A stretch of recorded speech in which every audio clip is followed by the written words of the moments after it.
Have you ever wondered how the ancient Greeks believed the world came into existence? Let's dive into the myth that spun the universe from nothingness and gave birth to the gods who would shape the destiny of humanity. In the beginning, there was chaos. Not chaos as we understand it today, not merely disorder and confusion, but chaos, the vast, unending void. From this void, the first entities to exist were born. These primordial deities were not gods as we might imagine them, but embodiments of the elements and forces of nature. From chaos emerged Gaia, the embodiment of the earth, and Tartarus, the deep abyss that would become the underworld. Eros, the force of love, sprung forth, bringing harmony and balance.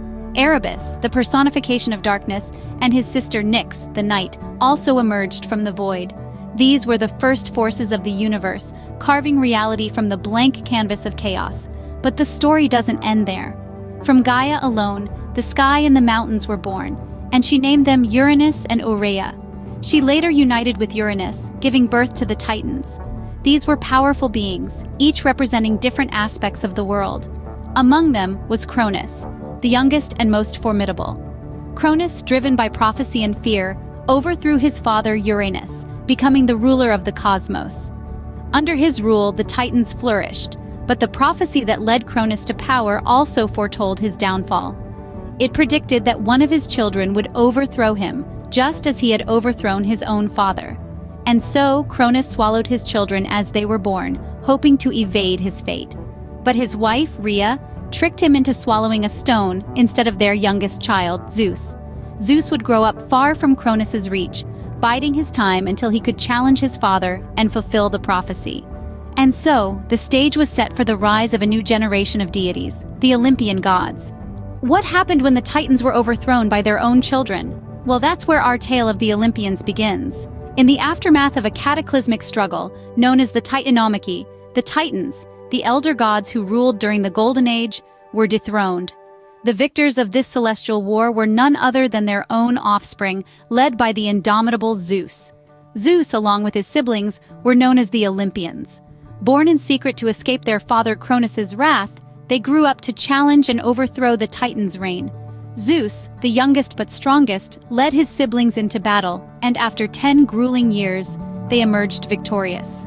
This marked the end of the Titans' era and the dawn of the Olympians' rule. With the Titans vanquished, Zeus ascended to the throne. He was not just a powerful warrior, but also a wise and just ruler. To maintain harmony among his siblings and to establish his rule, he divided the world into 3 realms. Zeus took the heavens as his dominion, ruling over the sky and the weather. His brother Poseidon, the god of the sea, was given the ocean realms and the power to stir or calm its waters. The underworld, the realm of the dead, was assigned to their brother Hades. With the world divided, the Olympians needed a home, a place where they could govern their realms and convene as gods. And so Mount Olympus was established. High above the mortal world, shrouded in persistent clouds, this majestic mountain served as the divine residence.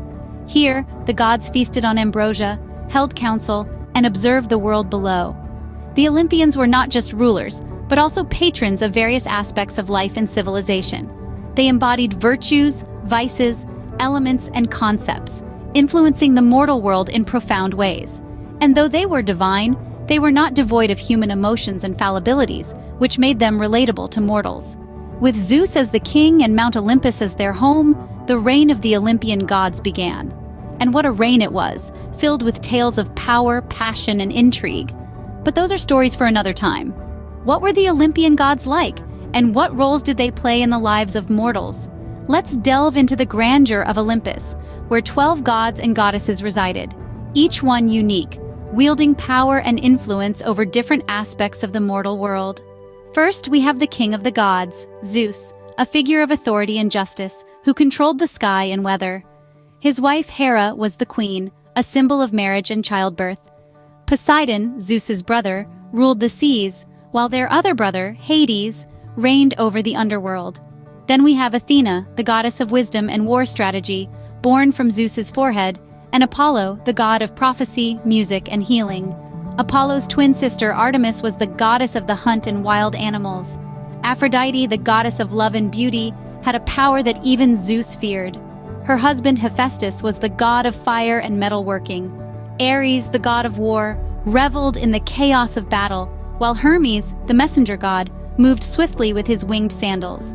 Lastly, there's Dionysus, the god of wine and celebration, and Demeter, the goddess of agriculture, who made the crops grow. These gods often interacted with mortals, sometimes helping them, at other times causing problems. They were known for their grand adventures, like Hermes stealing Apollo's cattle, or Zeus disguising himself to woo mortal women. Their myths were not just entertaining stories, but also explanations of natural phenomena. For example, the changing of seasons was explained by the myth of Persephone, Demeter's daughter, who was forced to spend part of the year in the underworld with Hades. The gods were not perfect. They had their rivalries, their loves, their jealousies, just like humans. But their actions, their adventures, their stories were larger than life. They were divine, they were immortal, they were Olympians. Through their feats and follies, the Olympian gods left an indelible mark on Greek culture. What makes a mortal a hero in Greek mythology? Now that we've traversed the heights of Mount Olympus and mingled with the gods, let's descend back to the mortal realm, where we encounter the heroes of Greek mythology. These were no ordinary mortals, but individuals of exceptional strength, courage, and wit. Let's start with Hercules, the demigod son of Zeus, best known for his 12 labors. These were no easy tasks, mind you. They ranged from slaying the invincible Nemean lion to capturing Cerberus, the three-headed dog guarding the gates of Hades. Hercules wasn't just all brawn, though. Each labor required not only physical strength, but also strategic thinking and resourcefulness. Then we have Perseus, another son of Zeus, who embarked on a dangerous quest to behead the Gorgon Medusa. With help from the gods, Perseus navigated his way to the ends of the earth, outsmarted the Gorgons, and returned triumphant, Medusa's head in his bag. Oh, and let's not forget he also saved Andromeda from a sea monster along the way. Finally, we meet Theseus, the mortal son of Poseidon, who braved the labyrinth of King Minos to slay the monstrous Minotaur. Armed with courage and a ball of thread gifted by the Princess Ariadne, Theseus navigated the winding maze, defeated the beast, and found his way back out, forever cementing his status as a legendary hero.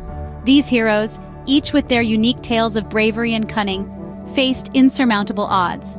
They battled hideous creatures, navigated treacherous terrains, and even descended into the underworld. But they didn't just fight monsters. They also navigated the complex world of the gods, often caught between divine feuds and rivalries.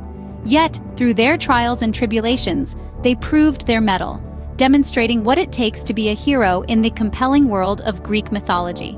These legendary figures, through their bravery and cunning, became immortalized in the annals of Greek mythology. What was the Trojan War, and why is it so significant in Greek mythology? In our final scene, we venture into the heart of the Trojan War, an epic conflict that has echoed through the ages.